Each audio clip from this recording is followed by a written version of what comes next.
নিজের ছোট ছোট ইচ্ছেগুলো নিজেকেই পূর্ণ করতে হয়। হ্যালো এভরিওয়ান, আসসালামু আলাইকুম। আশা করি সবাই অনেক ভালো আছেন।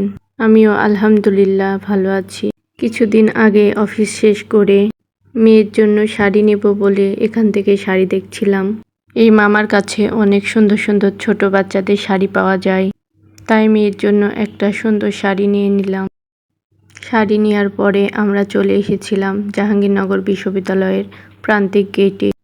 এখান থেকে আমিও একটা শাড়ি নিয়েছিলাম। কোনো একদিন শাড়িটা পরে আপনাদের সাথে ভিডিও শেয়ার করব।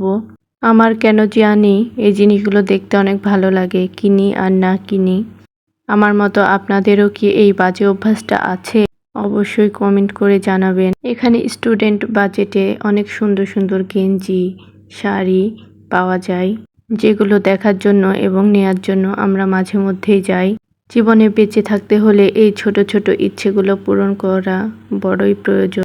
আর এই যে দেখছেন জাহাঙ্গীরনগর বিশ্ববিদ্যালয়ের ভিতরে একটা পদ্মপুকুর। আমরা যেহেতু অফিস শেষ করে বের হই, তাই যেতে যেতে সন্ধ্যা হয়ে যায় আর ভিডিও খুব একটা ভালো হয় না। ইচ্ছা আছে কোনো একদিন সারাদিন জাহাঙ্গীরনগর বিশ্ববিদ্যালয়টা ঘুরে দেখব।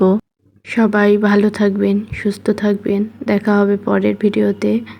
আল্লাহ হাফেজ।